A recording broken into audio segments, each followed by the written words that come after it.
Hey yo everyone, I know this video is super late, I'm sorry. I've been trying to figure out my thoughts for this particular topic because, well, there's a lot going on with Xbox right now. So today, I want to take a look at the changes that Microsoft has made to Game Pass and Xbox as a whole and where the future of Xbox is currently headed. Spoiler alert, it ain't looking good. As always, if you enjoy the video, don't forget to leave a like and subscribe. Alright, let's get it. Alrighty, so before we begin, a couple things. First of all, I want to apologize. A while back, I made a video about the console wars and how we're living in this best timeline because somehow all of PlayStation, Nintendo, and Xbox are alive and well. There wasn't a repeat of a Sega or Atari that got lost in this ever-evolving world of gaming. All of the big three have found their niche and are zeroing in on it, resulting in a win for us gamers because there's more content than ever. We get PlayStation for the big AAA single-player exclusives, we get Xbox for Game Pass and a massive backlog of hits, and we get Nintendo for, well, Nintendo. It's a win-win. Unfortunately, I glossed over the teeny tiny possibility that instead of everyone winning, only us, the consumers, would lose. I guess I didn't realize that when Xbox backed out of the console wars and went cross-platform, they were, in reality, becoming a different type of monster completely. Now, with seemingly no direct competition, they are rearing their ugly heads. But before I rip into Xbox, I just want to say, this video is coming from a place of love. I am an Xbox fan. I care about Xbox. I grew up with the 360, I primarily play all of my games on my Series X, most of my friends play on Xbox, and I have been a huge proponent of Game Pass over the years. There are so many great games that I just never would have bothered with if it weren't for Game Pass making them so easily available to me. Seriously though, I've got like thousands of dollars invested into this ecosystem and would like to remain a part of it. But right now, honestly, I don't know how I feel about Xbox or how certain I am about their future. So I think we should start at the beginning here. What the fuck is going on with Xbox? A couple weeks ago, Xbox dropped this really lame-ass video where they were talking about all of the great updates that they would be bringing to Game Pass via our customer feedback, apparently. Xbox Game Pass is getting an upgrade. We've listened to your feedback, and now you have even more freedom to choose how you play the games you want. Alright, I'm not a professional spokesperson or anything, and I have no idea who wrote that feedback line in, but they should probably be canned immediately, because what kind of bum-ass PR school did you go to think that that was a good idea? The new Game Pass structure now includes 3 tiers, the Essential Ass plan at $10 a month, the Premium Doo-Doo plan at $15 a month, and the Ultimate You're Getting Fleece tier plan, which is getting an eye-watering 50% increase to a new total of $30 a month, or $360 a year, or more than the original cost of a Series S, and as it turns out, now more expensive than the priciest Netflix subscription. Jesus, do they have a gun at my back? What are these prices? Yes, I know PlayStation and Nintendo also have online subscription fees, but in my opinion, they are far less egregious than this. Anyway, just like before, all of these tiers will get you access to Xbox Live, but the number of games you get through Game Pass is getting a massive overhaul. The Essential plan for $10 a month nets you around 50 games from Game Pass, and you can stream some titles. What games those are, I'm not quite sure yet, but you can bet your bottom dollar that they won't include any day one releases. Then the Premium plan for $15 a month gets you around 200 games to access, including new Xbox games published within the last 12 months, and faster loading times for game streaming. Then lastly, the Ultimate plan, which used to be a solid but relatively reasonable $20 a month, is now 30 bones a month, but includes supposedly over 500 games, new games on day one, includes EA Play, Ubisoft Plus Classics, and Fortnite Crew, and you get the fastest loading times and streaming quality for cloud gaming. God, I'm looking at this Ultimate plan and it is just baffling to me. If you're paying $30 a month for Game Pass, I'm sure you'd want to check out those 500 plus games, right? I'm not sure where the value is for old Assassin's Creed games that are always on sale, and I doubt you're gonna have time to get your money's worth with the Fortnite Crew thing if you're playing other games. There's only so much time in a day. Okay, right off the bat, I'm not even gonna talk about cloud gaming because I don't think it's there yet, and I honestly just have no interest in it. No matter how hard Xbox tries to convince me my microwave can turn into a gaming console, I'm just not interested at all in streaming my games. Instead, let's just talk about the actual hardware and Game Pass itself. So, for the last few years, Xbox has repeatedly assured us that their Game Pass model has been profitable for Microsoft. Apparently, the subscription service brought in a whopping $5 billion in revenue last year, which is obviously no small feat, but it's got a long ways to go to make up for the nearly $70 billion Activision purchase, which is probably where the root of this problem takes place. Yes, Game Pass might have been profitable, but it clearly isn't profitable enough, which is why we're getting this ridiculous price hike and restructuring. They say the changes are due to market conditions, but I'm having a tough time believing that. Mind you, Microsoft reported an ungodly market cap of $3.84 trillion just earlier this month, which is more than most countries' GDPs. But as usual, greed has no limitations, so Microsoft reportedly went to Phil Spencer and asked him to drive up revenue. Well, not so much ask, more like demand that Xbox start increasing profit.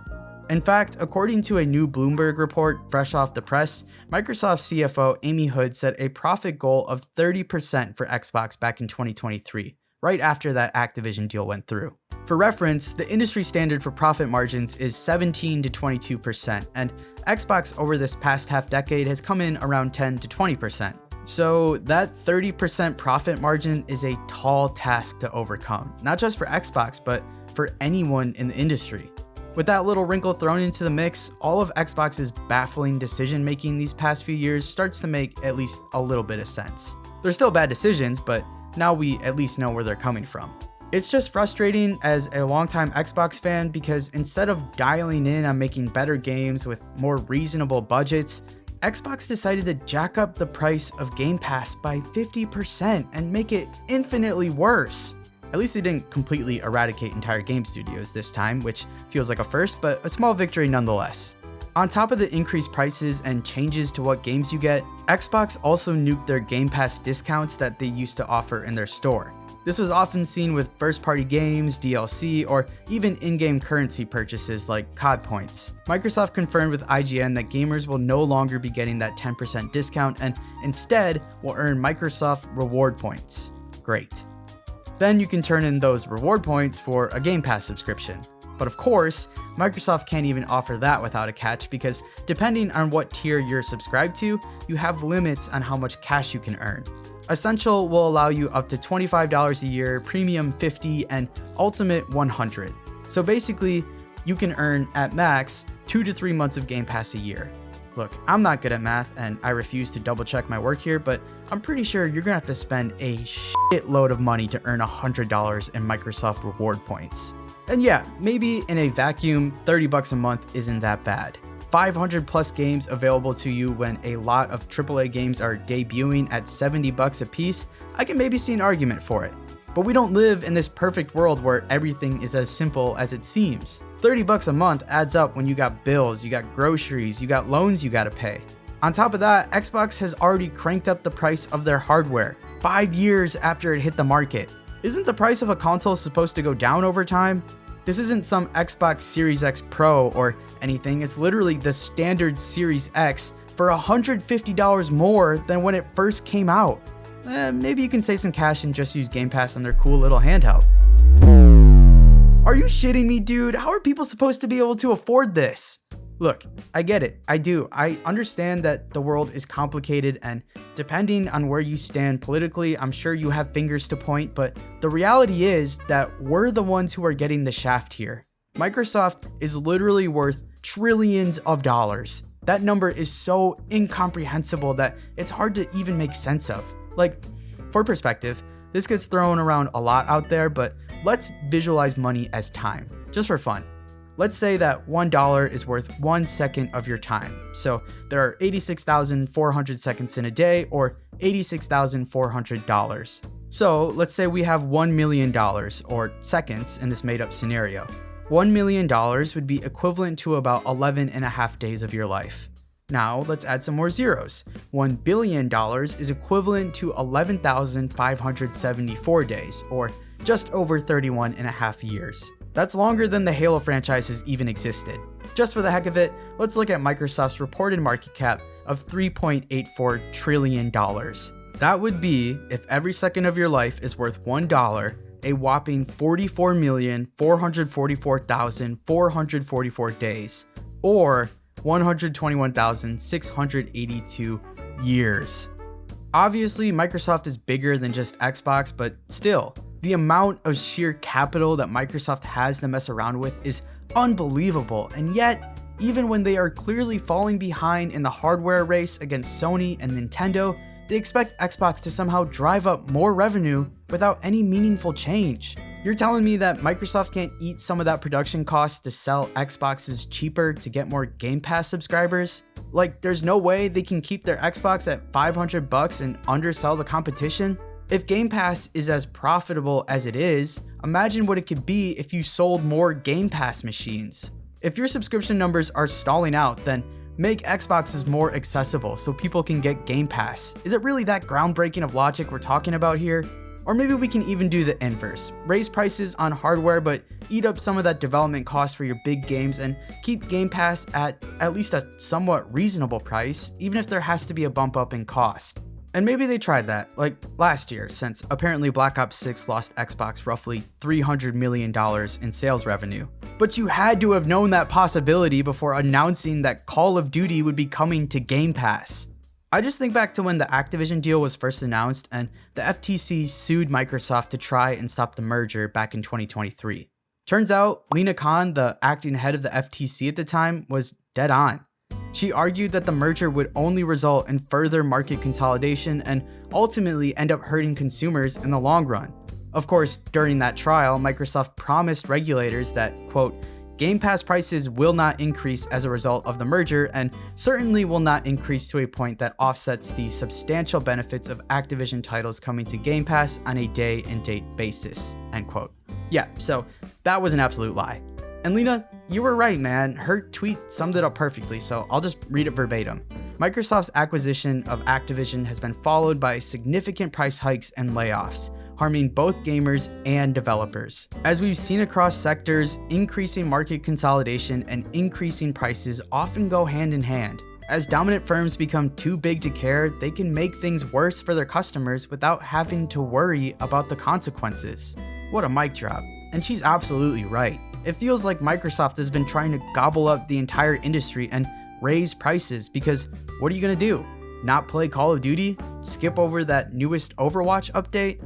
Xbox knows how loyal these fan bases are and are punishing them for it. Either get Game Pass every month or pay us a premium up front in cold hard cash. But going back to Lina Khan's argument about Microsoft becoming too big to care, I think there's more to it than just that. It's not that I don't think they care, it's just that I think they're too greedy and stupid for their own good. If you take a look back at Game Pass's relatively short history, the writing was always on the wall. When it launched in 2017, it was $10 a month, which wasn't too bad, but at the time, it didn't have this expansive backlog that Game Pass has today, so it wasn't super appealing to the masses. So Xbox did some marketing and retooling and eventually built up its value, as well as getting people in the door with like $1 a month specials or even free trials that you could find in Doritos bags or whatever. Then in 2019, we get our first real price bump from $10 a month to $15 a month. Okay, not ideal, but the variety and quantity of games that are starting to fill up Game Pass still makes it worth the subscription. Then in 2023, right around when the merger was happening, the price bumped up around $17 a month. Again, not ideal, but everything was going up in price. At this point, the FTC was appealing the buyout and even said in a statement, Microsoft's price increases and product degradation combined with Microsoft's reduced investments in output and product quality via employee layoffs are the hallmarks of a firm exercising market power post-merger. God, I can't believe I have to side with the freaking government on this one, but they were right. Then the merger goes through, as we all know, and the price has since skyrocketed. We got another price increase in 2024 to $20 a month, or $240 a year. That sounds like a lot, and it is, especially since it's gone up 100% in price since the service launched just 7 years ago, but you're getting a great value with the games available, and it even includes the newest Call of Duty titles on day one. I'm sure it's only a matter of time before we start getting some other Activision legacy games on the service. I mean, that just makes sense, right? Right? Anyway, that clearly hasn't happened, but regardless, since games are now running $70 a pop, as long as you play around 3 or 4 new games a year, you're getting your money's worth.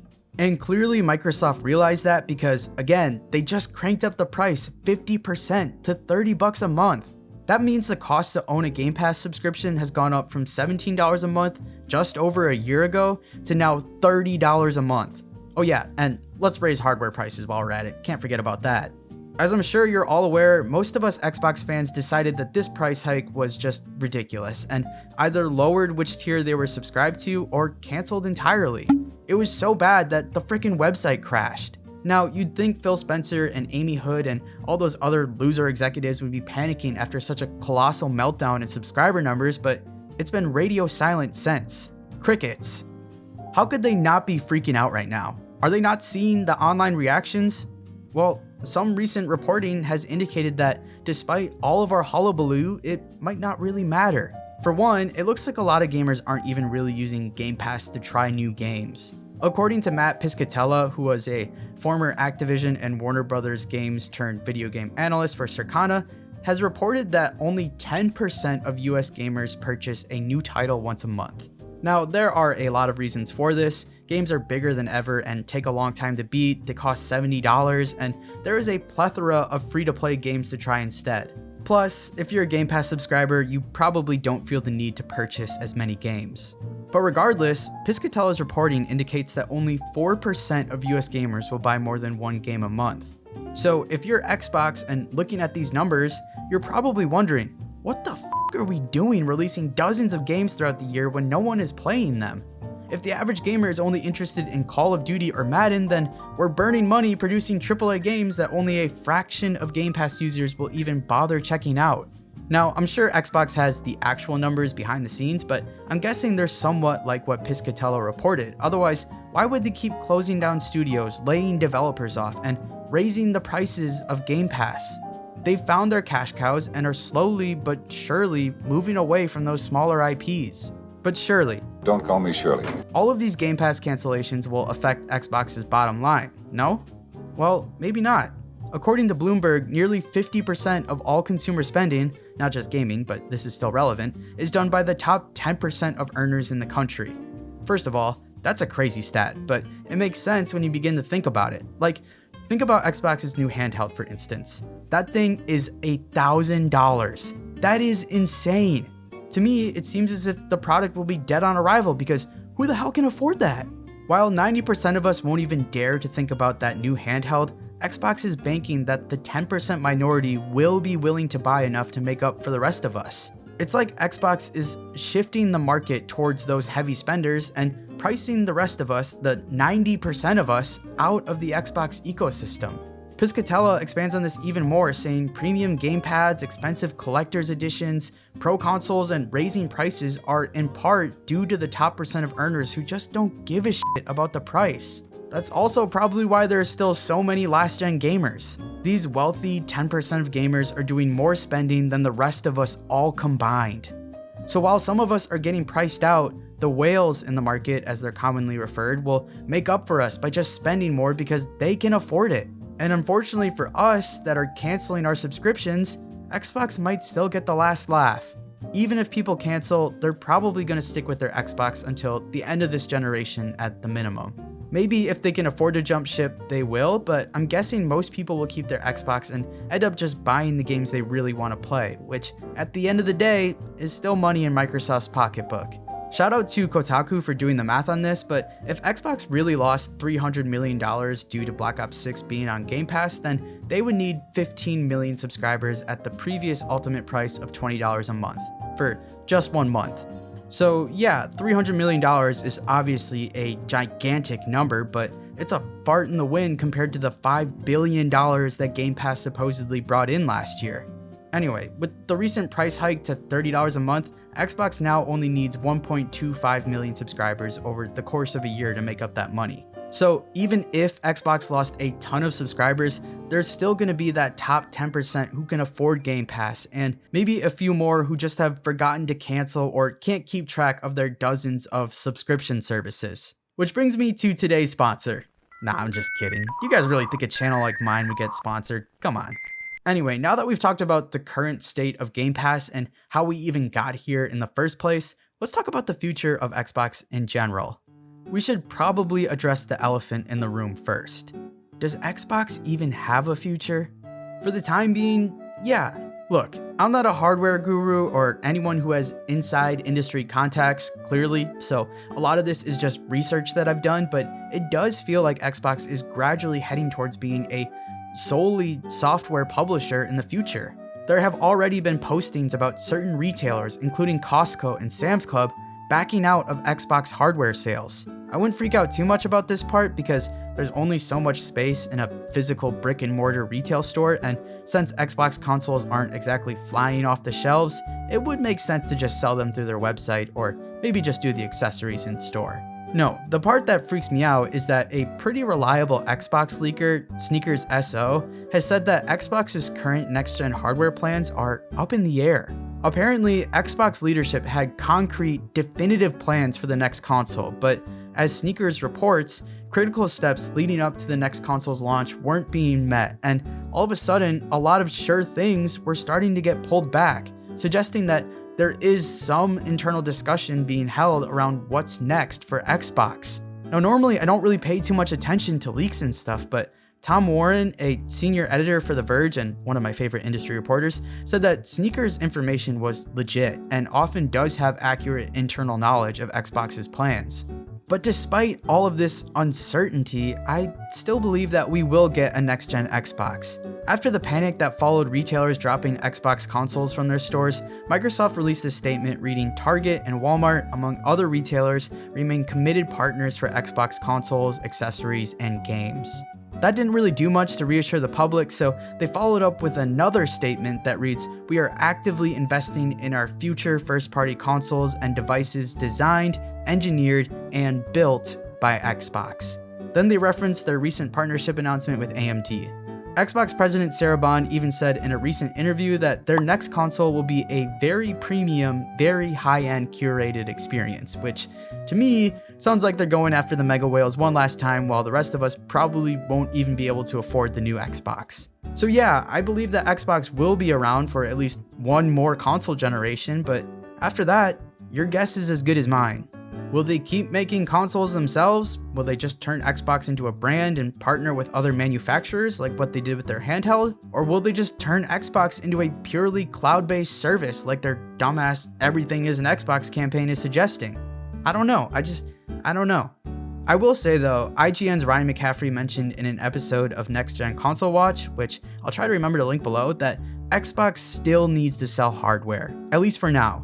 They need those console sales because they're eventually guaranteed Game Pass subscribers, which means they're getting $650 for the actual console and then potentially up to another $360 a year every year for their Ultimate subscription. Yes, there's PC Game Pass, but those numbers are drastically lower than Xbox's, and there's a lot more competition on PC from other games and services. Look, the point I'm trying to make with this video is that what Xbox is doing is essentially corporate self-sabotage. It's like Microsoft is willing to sacrifice Xbox in order to drive up their overall revenue. All of the goodwill that Xbox has been accumulating this past generation after the disastrous Xbox One era is getting thrown out the window. That Activision merger was like the shot in the arm that us Xbox fans needed to feel excited about the future of Xbox again. Obviously, it was bad for business, but for once, it felt like Xbox was headed in the right direction and gearing up for a real fight against PlayStation again with their next generation console. Xbox would be the place to play with an enormous library from Game Pass and now home to Call of Duty and all the other Activision hits. To the average consumer, Xbox would probably seem like the best deal in gaming because at the end of the day, it's all about price. It always has been. And Xbox knows that. I mean, they literally sold us on Game Pass being $1 a month, and even when the price went up, there were reasons to stay with the games available and future releases. But then after we buy in and we're invested in this Xbox ecosystem, they just pull the rug out from under us. They sold us on this promise of your Xbox being a Game Pass machine and that the prices would remain affordable. Think about how deceitful that is. They undersold their competition to get us on board and then just pump up the price once we're here. And I don't blame people for getting sucked into this. Lord knows I have. People are going to flock wherever the cheapest barrier of entry is located. That's how it's always been and will probably always be.